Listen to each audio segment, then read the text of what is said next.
সুপ্রিয় দর্শক, স্বাগত জানাচ্ছি পুঁজিবাজার ও বাণিজ্য সংবাদের সঙ্গে আছে আমি দেবাশিস রঞ্জন সরকার। আমাদের নিয়মিত এই আয়োজনের প্রথম অংশে থাকছে পুঁজিবাজার ও প্রবাসী বিনিয়োগ নিয়ে আলোচনা, আর দ্বিতীয় পর্বে থাকবে দেশ বিদেশের ব্যবসা বাণিজ্যের সংবাদ। প্রিয় দর্শক, আপনারা জানেন যে সাপ্তাহিক ছুটির কারণে আজ পুঁজিবাজারে লেনদেন বন্ধ রয়েছে। শেয়ার বাজারের সামগ্রিক অবস্থা ও প্রবাসী বিনিয়োগ নিয়ে কথা বলতে আজ স্টুডিওতে উপস্থিত রয়েছেন কানাডায় আবাসন খাতের বাংলাদেশি ব্যবসায়ী আলম মোড়ল।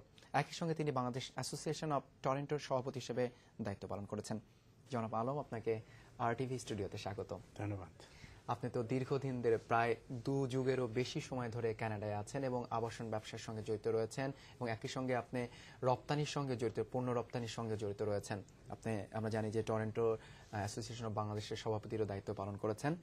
তো এই প্রবাসী বাংলাদেশি হিসেবে দূর থেকে আপনি বাংলাদেশের শেয়ার বাজারকে কেমন দেখছেন, এবং আপনাদের ক্ষেত্রে যেটা যে বলা হয়ে থাকে যে বাংলাদেশের শেয়ার বাজারে প্রবাসীদের যে অবদান সেটা অনেকটাই কম, তো এই অংশগ্রহণটা কিভাবে বাড়ানো সম্ভব বলে মনে করেন আপনি?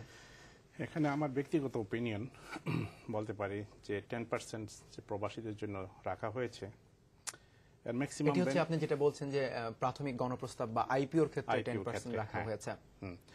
এই ক্ষেত্রে প্রবাসী বাঙালি, কিছু সংখ্যক বাঙালি যারা ডুয়েল পাসপোর্ট ক্যারি করে, বাংলাদেশি এবং বাইরেও থাকেন, এখানেও ব্যবসা করেন, এই বেনিফিটটা ম্যাক্সিমাম আমার মনে হয় তারাই নিয়ে নিচ্ছেন। প্রকৃতপক্ষে যারা প্রবাসে অনেক দিন যাবৎ বসবাস করতেছে, যদিও তাদের ইচ্ছা এই দেশে কিছু বিনিয়োগ করা, আনুষঙ্গিক কারণে এগুলি হয়ে উঠতেছে না। আর তাছাড়া আমি মনে করি যে বাংলাদেশের বাইরে যে ব্রোকারেজ হাউসগুলি কিছু কিছু শাখা থাকা উচিত, যার মাধ্যমে সরাসরি বাংলাদেশের প্রবাসীরা বিনিয়োগ করতে পারে।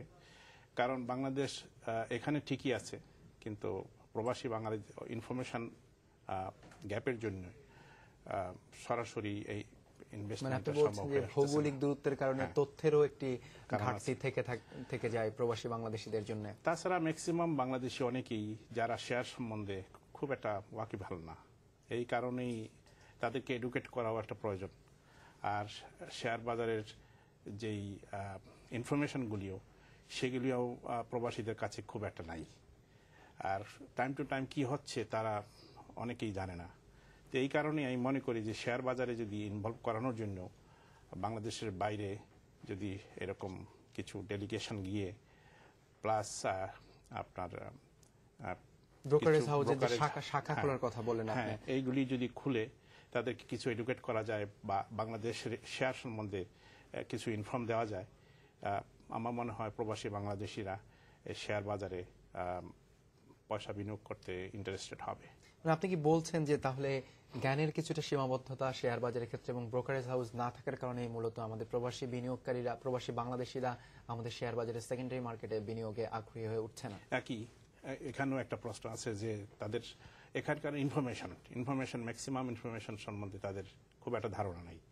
তো এই ইনফরমেশনটার জন্য রিসেন্টলি আপনার কিছু আপনার ইন্টারনেটের মাধ্যমে কিছু ইনফরমেশন পাওয়া যায় ঠিকই, কিন্তু ডাইরেক্টলি একটা ব্রোকারেজ হাউসে যেই আপনার সারাদিনের লেনদেনের যে আবহাওয়া যে তথ্য প্রাপ্তি, সেই সুযোগটি থেকে আপনারা বঞ্চিত হচ্ছেন। হ্যাঁ, এট দ্য সেম টাইম আপনার ট্রাস্টের ব্যাপারও আছে।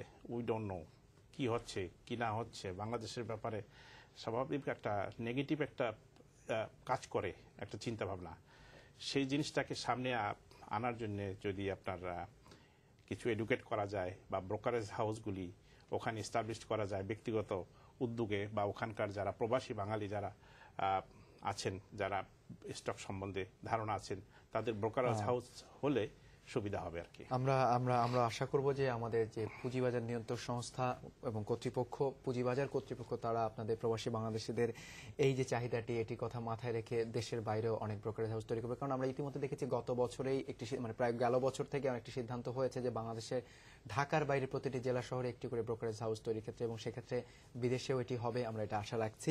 তো আপনার কাছে কি মনে হয় যে প্রবাসী বিনিয়োগকারী, প্রবাসী বাংলাদেশিরা যদি বাংলাদেশের শেয়ার বাজারে বিনিয়োগ করে তাহলে আসলে ইতিবাচক দিকটি কি?